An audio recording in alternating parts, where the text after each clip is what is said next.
আসসালামু আলাইকুম দর্শক, জানিয়ে দেব আজকের বিশেষ আন্তর্জাতিক সংবাদ।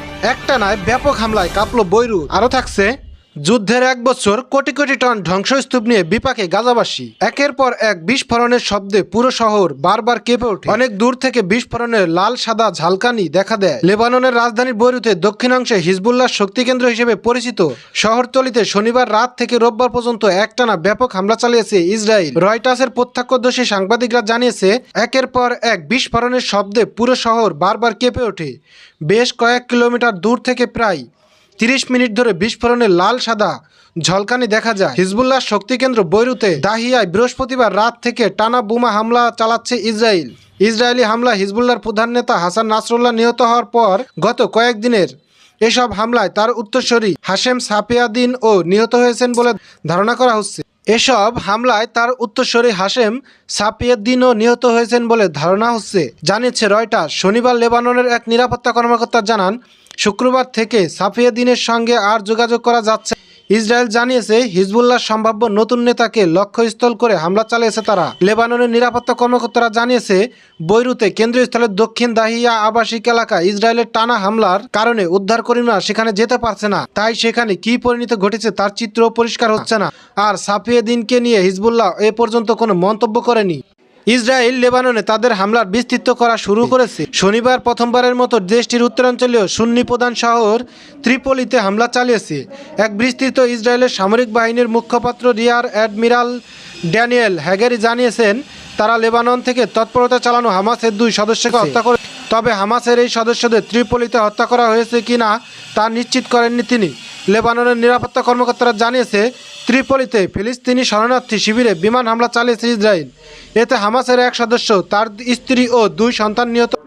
শনিবার রাতে বৈরুতের দক্ষিণাংশের এলাকাগুলোতে অত্যন্ত 8 বার আঘাত হানা হয়। বিমানবন্দরের কাছে কিছু হামলা হয়। এর আগে ইসরায়েলি সামরিক বাহিনী কিছু বাসিন্দাকে এলাকা ছেড়ে যাওয়ার জন্য সতর্ক।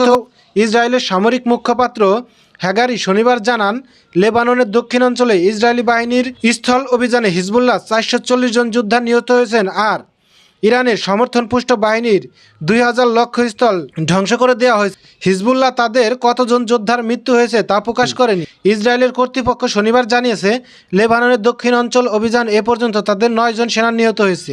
যুদ্ধের 1 বছর, কোটি কোটি টন ধ্বংসস্তূপ নিয়ে বিপাকে গাজাবাসী। এসব ধ্বংসস্তূপ একসঙ্গে জড়ো করে স্থপীকৃত করা হলে তা দিয়ে মিশরের বৃহত্তম পিরামিডকে 11 বার ভরে দেওয়া যাবে। ফিলিস্তিনি রাজধানীকামী সংগঠন হামাস ও ইসরায়েলের মধ্যে চলা গাজা যুদ্ধের 1 বছর পূর্ণ হচ্ছে সোমবার। 2023 সালের 7 অক্টোবর ইসরায়েলের দক্ষিণাঞ্চলে গাজার ফিলিস্তিন যোদ্ধারা নজিরবিহীন হামলার মধ্য দিয়ে এই যুদ্ধের সূত্রপাত হয়েছিল।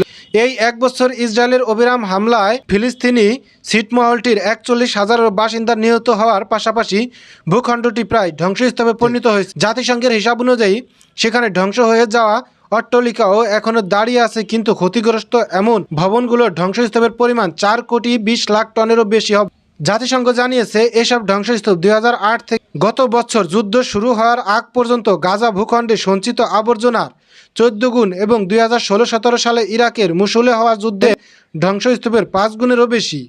জাতিসংঘের হিসাব অনুযায়ী গাজার ধ্বংসস্তূপের পরিমাণ 4 কোটি 20 লাখ টনেরও বেশি হবে। এসব ধ্বংসস্তূপ একসঙ্গে জড়ো করে স্থপীকৃত করা হলে তা দিয়ে মিশরের বৃহত্তম পিরামিডকে গিজার মহাপিরামিড 11 বার ভরে দেওয়া যাবে।